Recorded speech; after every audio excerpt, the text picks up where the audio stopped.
Buen día, bienvenidos a De Una, aquí por la pantalla de C5N. Ya estamos con todo el equipo y por supuesto, Gallego, no me mires así, vamos a analizar el primer debate presidencial que se llevó a cabo en el día de ayer. Por supuesto, vamos a estar hablando de las propuestas y de los cruces que hubo entre los candidatos, que eso seguramente ya lo habrán visto aquí por la pantalla de C5N. Pero ahora le vamos a dar una vueltita de rosca porque queremos, esto me encanta, te digo, bueno, queremos analizar los gestos, cómo reaccionaron, las caritas de Milei, la cejita. ¿Qué pasa cuando titubean? Y para eso estamos en contacto ya con Hugo Lescano, que es especialista en comunicación no verbal, para analizar candidato por candidato qué decían sus gestos más allá de las palabras. Hugo, ¿cómo estás? ¿Qué tal? ¿Cómo les va? Muchas gracias por la invitación. No, gracias. Gracias a vos. Quiero que empecemos, no sé cuál es el primer candidato que podemos analizar y ver qué fue lo que te dejó a partir de sus gestos, a partir de los titubeos o de estos, viste, gestos también con las manos que un poco a veces me hacían acordar también a De la Rúa, viste, que eran tan importantes, cuántos son genuinos, cuántos son un poco armados por su equipo. A ver, ¿con quién quieren arrancar? ¿Arrancamos con Milei si quieren? Ahí está. Vamos con Milei. Dale. Hay que decir algo también, que los candidatos comunicaron también desde un sistema que se llama el sistema diacrítico, que es la manera en la que fueron vestidos, ¿no? Ahí lo teníamos a Milei y Schiaretti vestidos de la misma manera, con los mismos tonos. Hubo por ahí alguien que dijo no tendrán el mismo canje, en tono de broma. Lo que sí sabemos es que cada color tiene un significado que se construye socialmente. Fíjense el caso de Patricia con el celeste y blanco, un poco en alusión a los colores patrios, lo mismo la corbata azul de Sergio Massa, el color verde de Miriam, que fue justamente seleccionado en relación a las batallas que presenta el feminismo y lo simbólico de ese color, ¿no? Ahí en el caso de Milei, bueno, no sé cuáles son las preguntas que ustedes tienen, no, la pregunta pero que sí yo les me puedo hago... adelantar el primer tip. No, Milei sí. comenzó su debate de una manera muy nerviosa. Los primeros segundos lo van a ver a ustedes con la lapicera en la mano, al revés, como si estuviera tomando nota, pero con la lapicera al revés. Se llama control objetual, cuando nos aferramos de un objeto para gestionar emociones negativas. Así que atención, porque esto nos puede pasar a una reunión de amigos, gente que tiene el libro al revés o que agarra el vaso 2 o 3 veces sin tomar agua. Milei comenzó su debate en desventaja. Ahora, me llamó la atención, ¿no?, cuando hablaban y lo enfocaban al otro, cuando Bullrich hablaba de Milei o Massa de Milei, las caras de Milei como sonriendo. La cejita muy alta. La cejita alta, como demostrando que no le entran balas. Bueno, en realidad Milei fue quizá el que utilizó mejor la gestualidad. Porque recuerden ustedes que el reglamento del debate dice que no se pueden interrumpir. Sin embargo, el cuerpo que habla de manera permanente, nosotros podemos interrumpir una conversación con gestos de todo tipo, ya sea en el rostro o gestos de configuración manual. Y es lo que hizo él, hablar con su cuerpo al mismo tiempo que en las réplicas otro candidato o candidata hablaba con sus palabras. Es un recurso fantástico porque cada vez que alguien hablaba él hacía un gesto, ¿no? Claro. Que creo que podría haber exagerado. Imaginen ustedes, si ustedes me hablan a mí y yo hago esto, y la gente en la casa dice, ¿qué está haciendo el Lescano? Les estoy dando un mensaje. O hago esto con la mano, ¿no? Y hago esto. No, como hacía Donald Trump en los debates con Joe Biden. Creo que se explotó muy poco la gestualidad y Milei fue uno de los que tomó ventaja en ese aspecto. Hugo, si te parece, vamos a ver uno de los cruces entre Miriam Bregman y Milei y lo analizamos después. Adelante. Necesitaría 4 o 5 horas para contestar las barbaridades que he escuchado. Pero voy a ir a una cuestión de fondo, porque Milei habla mucho de la libertad, entonces me gustaría decir a qué se refiere Milei cuando habla de libertad. Cuando él habla de libertad, habla de la libertad de despedirte sin indemnización, para poder bajar salarios, todo lo que el mercado quiera, aunque te mueras de hambre, o tengas que vender un bracito para llegar a fin de mes. La libertad para él es, si querés salud, pagatela. Hasta defiende la libertad para contaminar los ríos.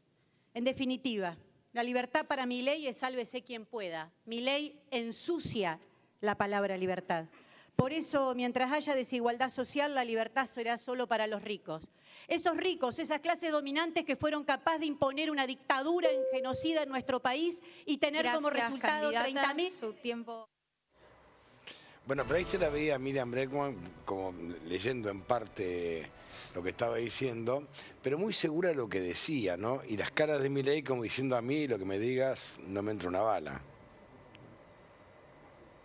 En la gestualidad, porque para utilizar la gestualidad en un debate o como defensa en una discusión hay que saber utilizarla, de lo contrario es mejor ni siquiera hacer un solo gesto. Y en este caso, Milei, si ustedes le sacan el volumen, van a ver que él pone cara de bueno y se sonríe y hace un código que se llama M54, izquierda o derecha, que es cuando miramos así enamorados a la persona.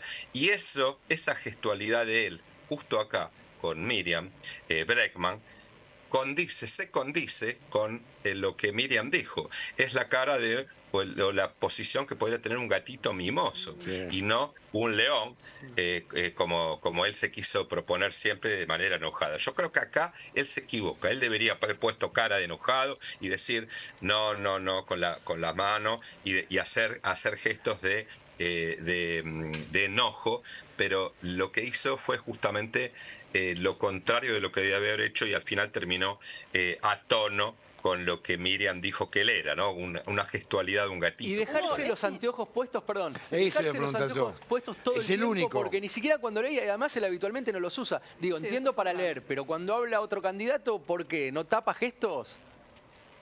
En realidad los anteojos... hay lo que se llama un emblema gestual con los anteojos y es el hecho de observarte por encima de los anteojos, que se lo llama emblema porque es una gestualidad que a todos nos remite a una gestualidad de autoridad, ¿no? Te miro por arriba de los anteojos porque yo soy el que sabe y vos estás en falta. Lo hacen los docentes, lo hacía tu abuela, lo hacen las personas mayores que tienen experiencia. Yo creo que él quiso dar esa idea y me parece que quizás ahí también abusó de ese recurso. Podría haberlo utilizado en 2 oportunidades, pero es cierto lo que vos decís, que no se sacó los anteojos en todo el debate. Ahora, y la cara de Massa. Yo quiero ver la cara de Massa, porque Massa en un momento se mostraba como impertérrito, ¿no?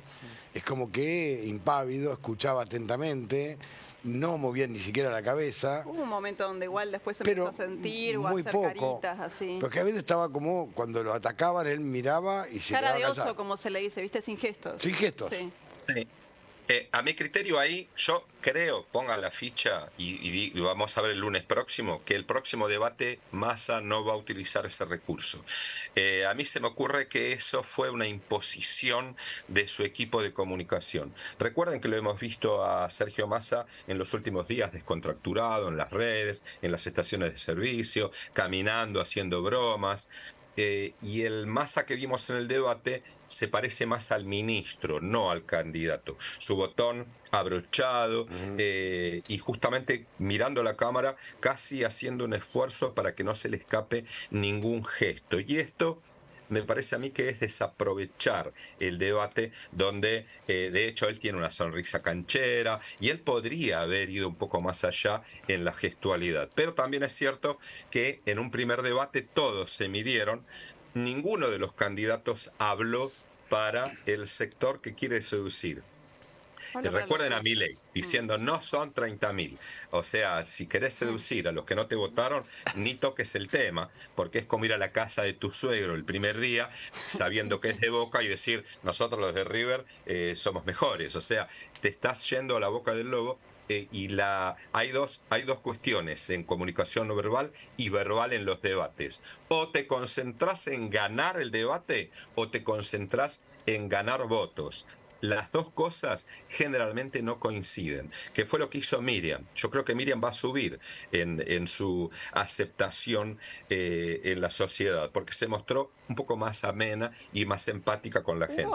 ¿Y cómo podemos, ya saltando a otro candidato, para analizar ver la reacción de Patricia Bullrich. El tiempo era realmente muy corto y muchos se quedaban justamente cortos de tiempo para dar, viste, el enfoque final, este golpe de efecto. Y a veces daba la impresión de que Patricia demoraba demasiado en arrancar y era como, Milei, Se le reparaba. 2 segundos y arrancar. ¿Esto puede ser como analizado de qué forma? ¿Como una demora, como una torpeza? O muy Qué coachada. buena pregunta. O Muy demasiado buena coachado que está porque- como pensando lo que va a decir. ¿Cómo se Bueno, lee del otro esa- lado? Sí, esa pausa pertenece al paralenguaje, que no es lo que estamos diciendo, sino es la manera en la que lo estamos diciendo. Ritmo, pausa, velocidad, tono, volumen, pertenece a ese aspecto de la comunicación no verbal. Los silencios, en este caso, a mi criterio, yo estaba pendiente de los silencios de Patricia y a mí se me ocurre que Patricia tenía tan poca consistencia en lo que pensaba decir y se sentía tan fuera de foco que lo que hacía era dilatar la respuesta y hablar más pausado Ganar tiempo. para poder alimentar los segundos que le habían dado. Es lo mismo que nos ocurría en la escuela secundaria. El profesor te decía, fulano, comience con su tema, tiene que hablar sobre sobre geografía en el altiplano, y vos empezabas y decís, bueno, altiplano. Se ¿sí? notó Te hacías mucho cuando esas hablaba de economía, Hugo. Bueno, hay 2 veces. Cuando le toca hablar de economía, ella lo que hizo Tal fue cual. perder tiempo. Tal cual. Fíjense que las respuestas de ella fueron muy poco Sólidas, sustentables. en lo argumental. Claro, no tiene argumento. Y el golpe este que hacía, que decía, y el país arranca Viva para la adelante. Y el gesto era tan lento que yo no sé si lo estaba pensando Bueno. o si le dijeron, vos tenés que mostrarte Sí. como con gestos de la mano, de la Al cara. igual que tal de la vez. Rúa, decís vos. Bueno, Me hizo el acordar tema tanto de él. No, la mesa. Ahí tenés, Sí, ¿te sí. acordás? Me hizo acordar a eso, sí. Sí. No Los sé si fue gestos- genuino, no lo sé leer. Los gestos manuales, o sea, los gestos ilustradores que se hacen con las manos, están ahí para ilustrar lo que estamos diciendo. Si yo les digo, bueno, me fui a Córdoba y en el último tramo, llegando a Córdoba, y hago el gesto, ¿no? La ruta es imposible, aquí muy despacio porque está llena es muy sinuosa. Ahora, si yo te digo, me fui a Córdoba y resulta que la ruta era sinuosa, Claro. hay como un delay, que Eso. fue lo que pasó anoche con Patricia. ¿Saben cuándo pasa eso? Cuando le pregunta Massa.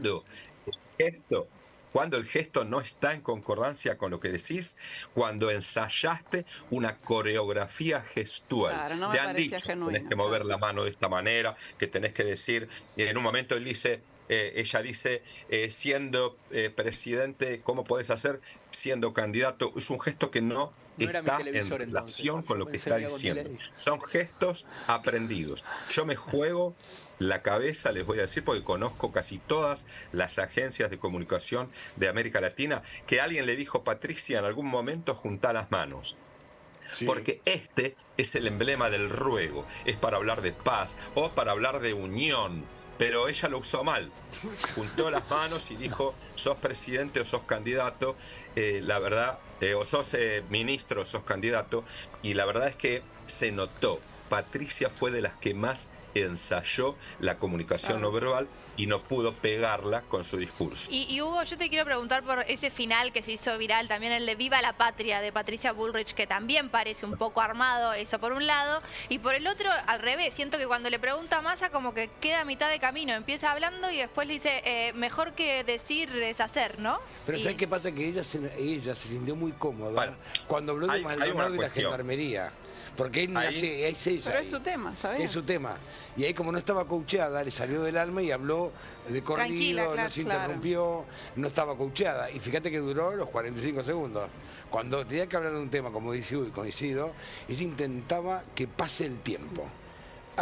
Sí. Y pasaba el tiempo. Pero justo lo que no hay que hacer en un debate, claramente. Sí, porque pero si no- bueno, también cada uno. Hay tiene su 45 segundos, si limitación. querés que pase el tiempo, no vayas. Cuando no sabes, tenés que Bueno, ganar hay una tiempo. cuestión. Re. Hay una cuestión que, como decíamos al comienzo, lo simbólico, lo diacrítico, lo que está en relación con el mensaje, todo lo que se ve, lo que se dice y lo que se hace con el cuerpo, tiene que representar lo que yo tengo como propuesta. Y creo que no está claro. En su equipo de comunicación han desdibujado el mensaje de Patricia Bullrich, creo que un poco para ir a la casa de algún voto de nacional y popular, por ejemplo. Por eso el color celeste y blanco de su ropa, por eso esto de Viva la patria, y por eso esa incomodidad que mostró en su rostro cuando en un momento la escuchamos a Patricia defendiendo el rol del Estado, la educación pública, una cantidad de cosas que dijo que ni siquiera representan el discurso que ella tiene para sus propios electores. O sea que acá hay lo que se llama una tensión semiótica, y no se sorprendan de que si en algún momento se sepa que Patricia haya tenido que echar a alguien de su equipo de comunicación porque el mensaje que dio fue bastante incongruente en el debate. Pero fíjate que inclusive hasta cuando mintió se sintió cómoda. Cuando ella miente con el juicio de Rafael Nahuel y lo confunde con el de Maldonado, se siente muy cómoda porque a sabienda que está mintiendo. No titubeó. No titubeó.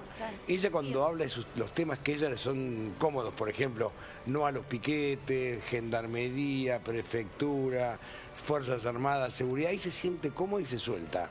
Y fíjate que ahí no está coachada. Y con un viva la patria se siente bastante más fuera de foco. Vean que hay un momento, el único momento en el que hubo dos gestos de Patricia que son emblemáticos casi. Uno fue el toque en la nariz. Sí. Ella se toma la nariz desde el tabique en el momento en que Sergio Massa le pregunta a ella acerca de, o le menciona a Melconian. Es el único momento en que se toca la nariz, un momento súper incómodo para ella, más allá de que ella haya elegido a Melconian, sabe que es un tema ríspido, nos pica la nariz cuando sube la temperatura corporal, cuando sube la presión arterial, cuando sube el ritmo cardíaco, justamente porque lo que nos están diciendo nos incomoda. Ella se toca la nariz, se queda con la mano en la nariz. Es el único momento del debate que si lo hubiese hecho muchas veces decimos, bueno, está resfriada o tiene alguna cuestión de Ella alergia. dijo después que estaba resfriada, que había tomado una pastilla para el resfrío. Puede ser, solo que llama la atención que no haya tenido ese gesto durante todo el debate, excepto cuando hablaron de Melconian. Y el segundo gesto, ella lo hace cuando Miriam Bregman le dice a ella, le enrostra alguna de las cosas que ella hizo en el gobierno de Mauricio Macri. Ella se acomoda el pelo, hace este gesto, pero no es el gesto típico y característico que hacemos inclusive los hombres para peinarnos con las manos. De harto, ¿no? Sino que lo que hace ella es taparse los oídos. Es una fuga emblemática. Si alguien hace eso en un momento en el que tu pareja te está preguntando sobre los gastos de la tarjeta de crédito, o estás tocando un tema álgido sobre los cuales tu pareja no está de acuerdo con vos, vas a ver que puede pasar esto, acomodarnos el pelo como si estuviéramos despeinados, cuando en realidad estamos tapándonos los oídos en un gesto de decir, no quiero escuchar lo que me estás diciendo. Hugo, mientras estás hablando, justo veía, digamos, la actitud física que tiene Miriam Bregman, que cada vez que iba a hacer una pregunta o tiene el derecho a réplica, tenía esta actitud como de agarrarse del atril y después lo que venía era agarrate. Me pareció que fue de las más consistentes. ¿Esto es como signo de autoridad, de estar segura o de ir a la batalla? Porque tenía como esta actitud física, viste, como para adelante. Sí. De hecho, ustedes van a ver que además, porque hay dos maneras de agarrar el atril. Los grandes conferenciantes, las escuelas de conferenciantes en el mundo, inclusive la nuestra, enseña que cuando vos recién llegás, ponés las manos en el atril, inclusive presionás con los dedos pulgares, tomás aire antes de hablar, porque eso te libera del estrés que se te puede notar en el paralenguaje, en la manera de hablar. Ahora, lo que hace Miriam es diferente, porque ella apoya las dos manos, luego apoya una, eleva uno de sus hombros, luego eleva el otro hombro y hace el mismo gesto y alza los brazos, que es el gesto característico de la autoridad, del empoderamiento. Miriam Bregman hizo, a mi juicio, un excelente debate. Totalmente. Quizás, si yo fuera consultor de ellos, les diría, hay que cambiar algunos códigos nada más, porque ellos están yendo a buscar votos. Entonces, cuando vamos a buscar votos, necesitamos renunciar a alguna simbología nuestra para captar el voto de aquel que no me está votando. Si le hubieran dado una vuelta de rosca, es más, si Miriam y Del Caño hubiesen tomado la semiología, la simbología que tomó Milei, y hubiesen salido ellos con la motosierra, o hubiesen pegado un mazazo al Fondo Monetario desde el Banco Central, yo creo que hoy estaría con el doble de votos que están ostentando actualmente, porque se trabaja por emociones.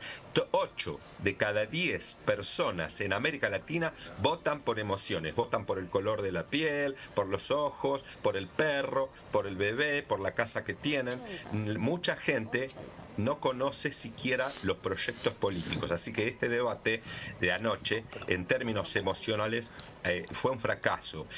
Sacando a Miriam, el resto fracasaron todos, porque se tiene que trabajar sobre emociones. El próximo domingo deberían tener la revancha y ser más emocionales y menos teóricos. Hugo, un abrazo grande, muchísimas gracias. A ustedes, gracias por invitar.